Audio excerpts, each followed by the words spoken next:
Сайн байцгаана уу? Бүгдээрэнд энэ өдрийн мэндийг хүргэе. Жил аваа. За өнөөдөр 2024 оны 12 дугаар сарын 30-ны өдөр болж байна.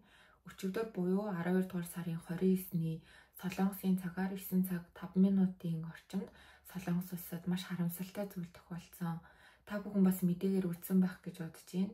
Таиландын Бангкок хотоос Солонгос улсын Муан олон улсын нисэх онгоцны буудалд газардсан Jeju Air компани 72216 гэдэг онгоц харамсалтайгаар газардах явцдаа осолдон маш олон хүний амнаас ирсэн зүйл тохиолдсон.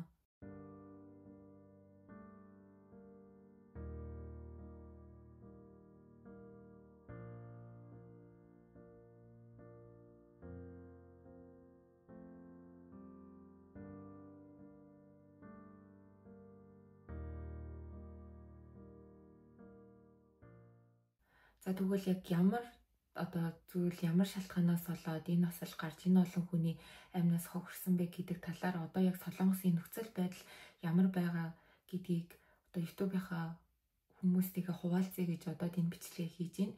Тэгээд энэхүү онгоцонд болохоор нийтдээ 181 хүн сууж явж исэн. Түүний 175 нь энгийн зорчигч, хариу үлдсэн 4 нь онгоцны бүхээгийн ажилтан, 2 нь онгоцны нисгэгч байсан. Онгоцонд байсан 181 хүнээс харамсалтайгаар 2 хүн амьд үлдэж, үлдсэн 179 хүн нь амнасаа алдсан. Онгоц яг ямар шалтгааны улмаас осолцсон гэдэг нь одоогоор яг аль бие усаар тодорхойлогдоогүй байгаа. Тэгээд хүмүүсийн урьдчилсан таамаглаж байгаагаар бол онгоц газардах явцдаа шуудаа мөргөлдөн мотор нь гэмтснээр онгоц газардахад дугуйн гарч ирээгүй улмаас ослын болд 2 удаа хийх гэж оролдоод тэгээд эхний оролдлогонд бүтлгүүтэд 2 дахь оролдлогоороо дугуйн гарч ирээгүй чигээрээ илгээрээ газар хэвтэн газардаад онгоцны буудал дотор байсан цементэн хан шиг зүйлийг мөргөн дэлбэрснээр энэхүү осол нь гарч байгаа. Тэнгүүд яг одоогийн байдлаар яг шувуунаас болж энэ осол гарсан уу? Эсвэл онгоцны аюулгын байдлаас болж энэ осол гарсан уу гэдг нь яг 100% баталгаатай гарч ирээгүй. Ер нь бол энд тэндээс маш олон таамагуд гарч ирж байгаа. Тэгээд одоогийн байдлаар онгоцны хар хайрцгийг авсан байгаа. Гэхдээ хар хайрцагны бичлэг болон онгоцны нисгэгч нарын тухайн үеийн яг ярьж исэн зүйл нөхцөл байдлыг шалгахад нэлээд урт хугацаа дор хаяж 1 сар шаардагдана гэж ер нь бол мэдээлсэн байлээ. За тэгвэл онгоц осолдохоос өмнөх минутуудад яг ямар зүйл болсон бэ гэвэл 8 цаг 54 минутын үед body strike буюу онгоц шуудаа мөргөлдлөө гэсэн мэдээлэл орж ирсэн. Харин үүний дараа 8 цаг 59 минутын орчимд онгоцны ахмад Mayday буюу онгоцны аюулын дохиог илгээсэн. За тэгээд үүний дараа 9 цагийн орчимд хянах цамхгаас онгоцонд буух зөвшөөрлийг өгсөн. Үүний дараа ердөөсө 3 минутын дараа онгоц дугуйн гарч ирээгүй чигээрээ илгээрээ газарт ослын булт хийсэн байгаа. За тэгээд үүнээс ердөөсөө 2 минутын дараа онгоц урд нь байсан цементэн ханыг мөргөн дотроос нь онгоцны түл шийдэг хэсэг нь гимтээд түүнээс улбалаад маш урт хугацаанд онгоц дэлбэрсэн гэдэг дүгнэлтийг одоогоор ер нь бол хүмүүс гаргаад байгаа. Түрүүн хэлсэнчлэн онгоц 2 удаа ослын булт хийх гэж оролцсон. Тэгээд эхний удаа нь амжилтгүй болоод 2 дахь удаагаараа буусан. Гэтэ энд нэг сонин юм нь онгоц яг маршрутынхаа дагуу буугаагүй. Яг маршрутынхаа дагуу буусан болвол нэг бүтэн тойроод яг замынхаа дагуу буух байсан боловч буух байсан замаасаа эсрэг тал руу нь буугаад тэгээд тэрний дараа ер нь бол дэлбэрэлт үүссэн гэж гарч ирж байгаа. Тэгэнгүүт яг ямар шалтгааны улмаас энэ онгоц эсрэг тал руугаа буух зөвшөөрлийг өгч ямар шалтгаанаар онгоцны нисгэгч эсрэг тал руугаа буусныг одоогийн байдлаар бол мэдэхгүй байгаа. Онгоцны хар хайрцаг сэргээгдээд ирвэл энэ бүх зүйл илүү тодорхой болох байх.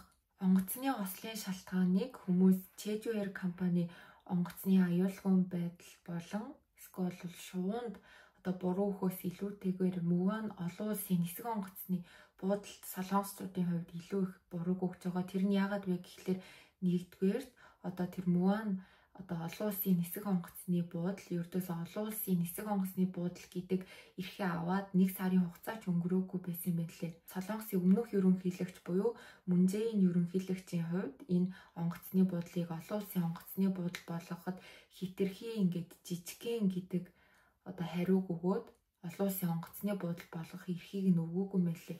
Гэтэл 2024 оны одоо энэ оны 12 дугаар сараас эхлээд олон улсын онгоцны буудал болгоод ердөөсөө Jeju Air компани 12 сарын 7-ноос эхлээд Муанаас Бангкокийн хооронд нислэгээ хийж эхэлсэн байлээ. Онгоцны буудлын хувьд газар зүйн маш буруу байрлал байгуулагдсан гэж хүмүүс үзэж байгаа. Яагаад вэ гэхлээр энэ онгоцны буудал нь шар тэнгисийн ойр орчинд буюу нүүдлийн шувууд маш ихтэй газар байгуулагдсан байгаа. За үүнээс шалтгаалаад одоо нүүдлийн шувуудаа онгоц мөргөлдөх тийм асуудлууд сүүлийн 6 жилийн хугацаанд ер нь бол 10-аад орчим тийм асуудал үүссэн юм байна лээ. Тийм болохоор анхнаасаа энэ онгоцны буудал газар зүйн буруу байрлалд ингээд байгуулагдсан. Тэрнээс болоод ер нь ийм асуудал үүсэж байна гэдгийг хүмүүс дахиж сүгч ярьж байгаа. За тэгээд тэрний дараа 3 дугаарт нь болохоор одоо нисэх онгоцны буудлын зурвас нь хэтэрхий богинохон гэж үзэж байгаа. Яагаад вэ гэхлээр Солонгос улсад одоо хамгийн том онгоцны буудал буюу Инчон одоо олон улсын онгоцны буудал, Гимбо олон улсын онгоцны буудал нь урт нь 3.7 км, 3.6 км байвал энэ Муан олон улсын нисэх онгоцны буудал нь 2.8 км. 2.8 км нь ямар нэгэн асуудалтай болвол биш. Гэхдээ хэрвээ энэ онгоц Муан нисэх онгоцны буудал дээр биш, Инчон юм уу Гимбогийн нисэх онгоцны буудал дээр газардсан бол энэ амиа алдсан 179 хүн бүгд амьд үлдэх 100% боломжтой байсан гэж хүмүүс үзэж байгаа. Яагаад вэ гэхлээр одоо нисэх буудлын зурвас нь хэтэрхий богинохон болохоор газардах явцад нисгэгч яг одоо нисэх онгоцны буудлын одоо зай болон тэн дунд овоодлостой байсан Цэмтэн хааныг урьдчилсан тооцоолоогүй улмаас ийм хэрэг үүссэн гэж үзэж байгаа хүмүүс маш их байгаа. 12 дугаар сарын 29-ний өдөр энэхүү осол мэдээгээр цацагдаж эхэлснээс хойш яг бичлэгэн цацагдаж эхэлснээс хойш ослын гол шалтгаан нь шувуутай мөргөлдсөн, дээрээс нь одоо онгоцны дугуй гарч ирээгүй гэдэг зүйлүүдийг Солонгосын хэвлэл мэдээллийнхэн илүү түлхүү мэдээлэлж исэн. Тэгээд яг бичлэгэн дээрээс хараад үзвэл тэрнээс илүүтэйгээр овоосон Цэмтэн хааныг очиж мөргөөд онгоц дэлбэрж байгааг бичлэгнээс харж болно. Гэтэл яг Солонгосын хэвлэл мэдээллийнхэн ерөөсөө 12 дугаар сарын 29-ний өдөр тэр Цэмтэн хааны талаар нэгч дуртаагүй. Одоо тэр талаар ер нь Солонгосын энгийн иргэд нь бол айгүй бухимдалтай. Яагаад тэр Цэмтэн хааны талаар ингээд ярихгүй байгаа юм бэ? Онгоцны буудлын дээр яагаад ийм хан байгаа юм бэ? Яг тэнд тэр хаан яг юу хийж явж байгаа юм бэ гэдэг маш юм бухимдлыг явуулж исэн. Тэгээд одоо өнөөдөр буюу 12 дугаар сарын 30-ны өдөр өөр гадаадын том хэвлэл мэдээллийн сайтууд, телевизийнхэн ер нь бол онгоцны ослыг тэр овоолсон Цэмтэн ханнаас олж үүссэн гэдэг одоо мэдээллийг мэдээлснээс хойш Солонгосын хэвлэл мэдээллүүд арай илүү тэр Цэмтэн хаан дээр ач холбогдол өгч ер нь бол мэдээлэл хийж байгаа юм шиг надад ч гэсэн санагдчихж байгаа. Онгоцны мөргсөн хан нь яг ямар учиртай хан байсан бэ гэхлээр локалайзер буюу байршил чиглүүлэгч төхөөрөмжүүдийг суйрлуулсан хан байсан. Муан олон улсын нисэх онгоцны буудлын хувьд 2-3 м өндөр шорон овоон дээр Цэмтэн хааныг босгон түүний дээр байршил чиглүүлэгч төхөөрөмжүүдийг байршуулсан байсан. Байршил чиглүүлэгч төхөөрөмж нь онгоц газардах үед нисэх зурвасын шугам болон онгоцны мэдээллийг хянан онгоц аюулгүй газардахад зориулагдсан төхөөрөмж юм. Төхөөрөмж нь дийлэнхэнхдээ нисэх зурвасын төгсгөл орчинд байрладаг бөгөөд ямар нэгэн одоо онцгой аюулын байдал тохиолдоход онгоц байршил чиглүүлэгч төхөөрөмжтэй мөргөлдсөн ч гэсэн онгоцонд ямар нэгэн хохирол учруулахгүйгээр амархан эвдэрх материалаар хийгдэх ёстой юм байна лээ. Тэд нисэх буудлын аюулгүй ажиллагааны журмыг ажиглаад үзвэл 42-ийн 1-р заалтад зааснаар байршил чиглүүлэгч төхөөрөмж нь 7.5 м-ээс бага өндөртэй байх бөгөөд хугарахад хэлбэр материалаар хийгдэх ёстой гэсэн дүрэн байт юм байна лээ. Гэтэл Муан олон улсын нисэх онгоцны буудалд байрлагдсан байршил чиглүүлэгч төхөөрөмжийг үзвэл маш том илсэн овоон дээр маш зузаан Цэмтэн хаанаар бүрхэгдсэн хан шиг зүйлийг босгоод түүнийхээ дээр байршил чиглүүлэгч төхөөрөмжийг хийсэн байсан. За тэгээд одоогоор Солонгос улсын хувьд, Солонгос хүмүүсийн хувьд яг энэхүү ослын гол шалтгаан нь одоо ямар нэгэн шуутай мөргөлдснөөс ч юм уу дугуйн гарч ирээгүй улмаас үүссэн явдал биш. Муан олон улсын нисэх онгоцны буудлын буруу болон түүнийг барьсан хүмүүс одоо тэр доторх Цэмтэн хааныг тэнд үлдээсэн хүмүүсээс болж ер нь бол онгоц дэлбэрэн 179 хүний амнаас үргэлжсэн гэж хүмүүс бол маш их бухимдж байгаа. Тэгээд бас бичлэгнээс үзвэл ялтчгүй тэр ханыг очиж мөргөөд тэгээд төлсний хэсэг нь задарснаас болоод онгоц дэлбэрсэн болохоор яг бас яг оргүй яриа гэж бол хэлэх боломжгүй байгаа юм шиг санагдчихэв.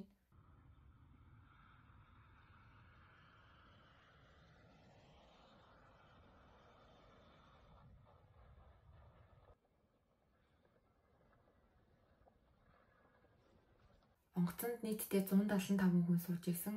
Түүний 173 солонгос хүн, харин 2 нь Таиланд хүн байсан.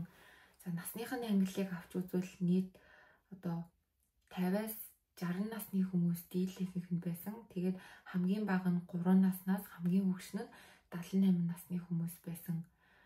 За тэгээд онгоцонд одоо сууж явж исэн 2 Таиланд хүүний нэг нь бол 20 орчим насны эмэгтэй хүн ээжтэйгээ Солонгост уулзах гад явж исэн. Тэгээд одоо тэр охины мэдээлэл бол бас өнөөдөр одоо Facebook, Instagram-аар маш их тархаад хүмүүс айгүй харамсаж биччихлээ. Тэгээд дээрэс нь одоо сүүлийн үед нөгөө Christmas гэж Солонгост Christmas-ийн баярын амралтаараа гэр бүлээрээ болон ажлын хамт олон хамаатан саднаараа гадаад руу аяллаар явж байгаа хүмүүс маш их байсан.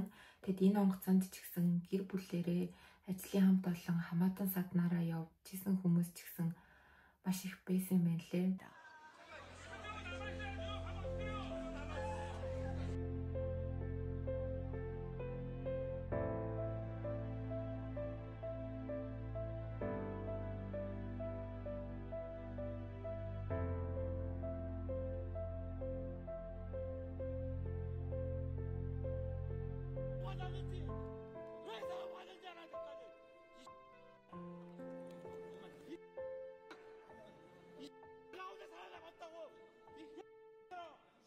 Онгоцны ослоос амьд үлдсэн 2 онгоцны үйлчлэгчийн нэг нь саяхан ухаан орсон гэж хэлээ. Тэгээд дөнгөж ухаан оронгуутлаа яг юу болсон бэ? Би яагаад энд ирсэн бэ?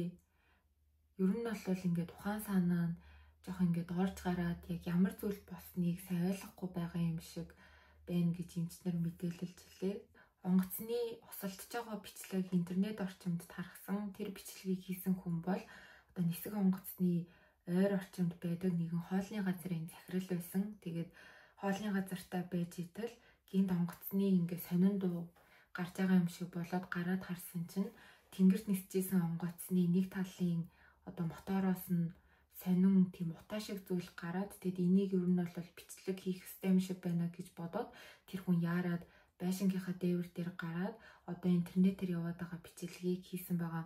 Тэнгүүд энэ хүний ачаар бас яг онгоцны осол яг ямар зүйлээс болж дэлбэрсэн гэдгийг одоо шууд хүмүүс мэдэх боломжтой болсон. Хэрвээ энэ хүний бичлэг байгаагүй бол онгоц тэр цементэн ханыг мөргөөд дэлбэрж байгаа гэдгийг хүмүүс шууд харах боломжгүй байсан гэж ер нь бол солонгосууд ярьж байгаа. Дэлбэрсэн онгоцтой адил цагуурийн Jeju Air компани онгоц 2 өдрийн өмнө унтарч хасаад байсан гэдэг мэдээллийг нэгэн хэрэглэгч сошиал орчинд тавьсан. Тэгэд үүний дараагаар ер нь Jeju Air компани онгоц яг аюулгын байдлаа хангаж гинэ үү гэдэг асуудал сошиал орчноор нэлээд шуугаад байгаа. Тэгээд осолцсон онгоцыг харвал 2009 онд шинээр хийгдсэн нийтдээ одоо 15 жил болж байгаа.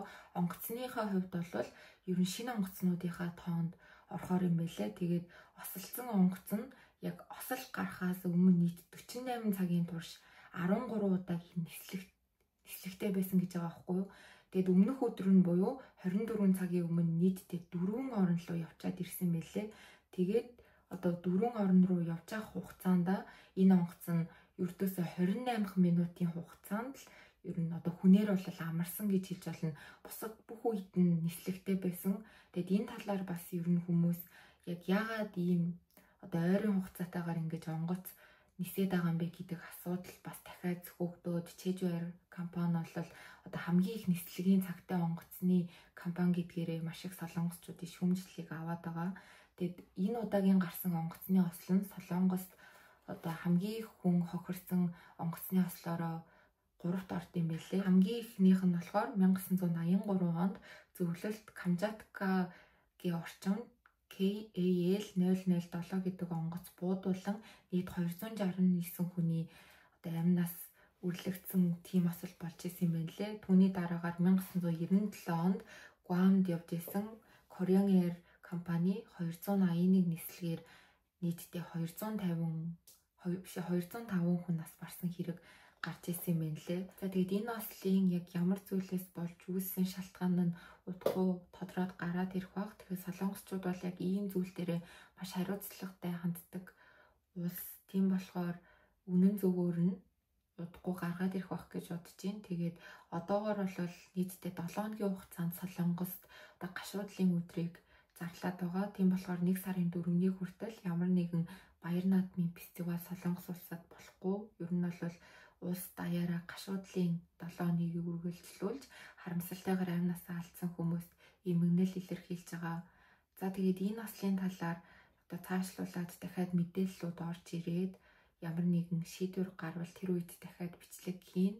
Тэгээд өнөөдрийнхөө бичлэгийг энэ хүрээд дуусгая.